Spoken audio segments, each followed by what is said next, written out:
Hi guys, how are you doing? I hope you're all well.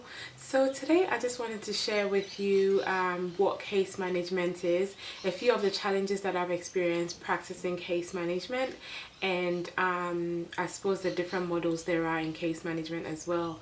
This is a topic that one of my subscribers had requested that I do, and I feel I'm equipped to talk about this because I've studied it in uni, and in all the roles that I've been in up till this stage of my career, I've had an aspect of case management in my work. So yeah, I feel like I'm in a good place to talk about it. If you guys have any questions, definitely leave them below. If there's anything that I forgot to mention that's related to case management that you feel like will be beneficial for people to know, definitely leave it below. Give this a thumbs up if you enjoy it, subscribe if you haven't already, and yeah, let's get right into it. So yeah, what is case management?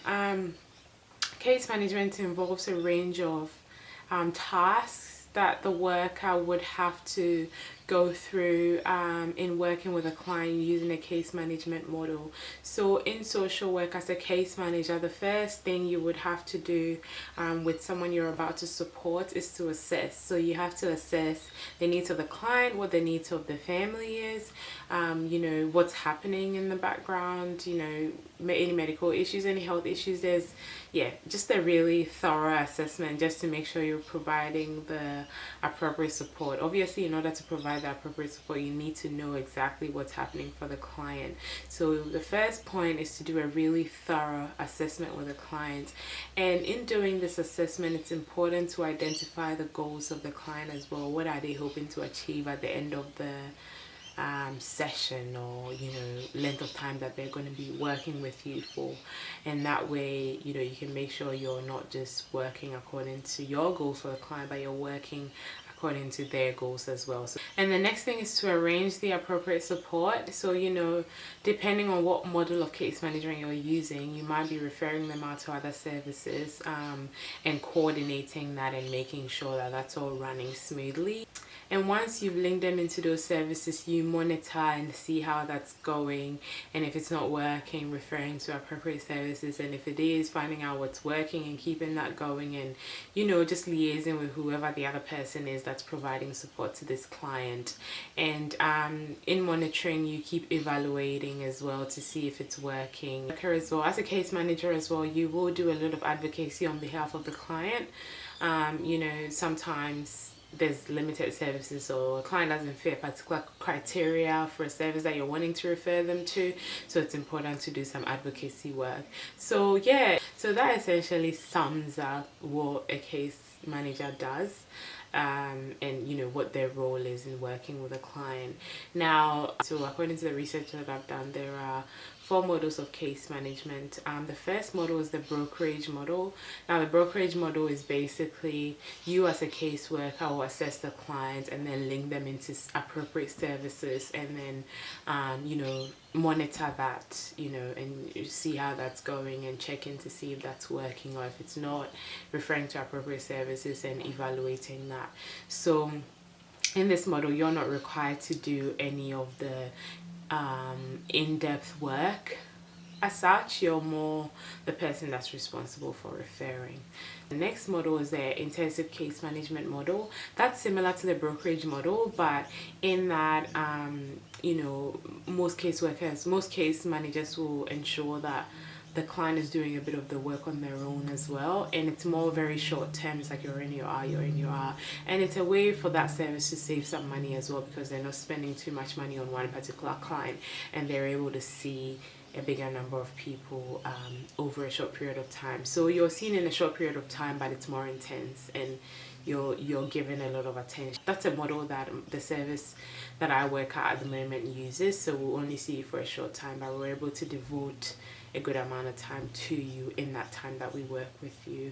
The next model is a clinical model. This tends to be used in like mental health settings and things like that. It incorporates the brokerage model, where you know, you're linking into services and monitoring that and evaluating that as you go, but you do provide some of the service yourself as well. So you will do a bit of crisis counseling, a bit of psychoeducation, you know, depending on what the needs of the clients are at the moment as well. The final one I would say is is the strengths-based model, and that's obviously drawing on the strengths of the client and, you know, using that whole empowerment approach and the self-determination approach in supporting the client. So identifying their strengths and building on that, you know, getting them involved as much as you can. So you're not doing a lot of the work for them, you're getting them to do a lot of the work, you're only coordinating that and just managing that.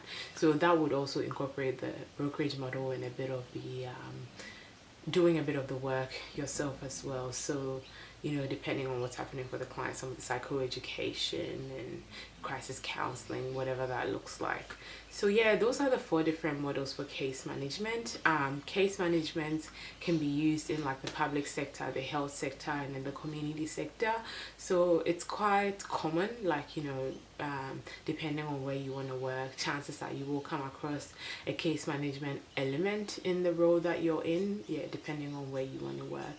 So yeah, guys, that basically sums up what case management looks like and what it has looked like for me in my previous roles as a social worker. The challenges that I've come across with every kind of work or approach, there's always a bit of a challenge. The first thing I'll say is, you know, there's a lot of relationship building involved, not just the relationship with a client, but relationship with service providers, because you're having to do a lot of referring and a lot of linking in, and you know, that can be challenging sometimes depending on who you're referring to and who you're working with.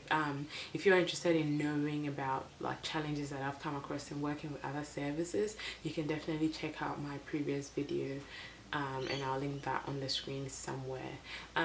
Yeah, that's the first thing I would say that has been a challenge. The next thing is, you know, change is always slow. Well, not always, but change, most of the time it is slow, and you know, as social workers we tend to want to see the change as soon as possible, but you know, it is generally slow and it takes time to see those changes. So you know, if you're using something like an intensive case management model where clients are in and out, it can be hard to see those outcomes before they're due to move on to the next stage. So yeah, that is a challenge for me as well.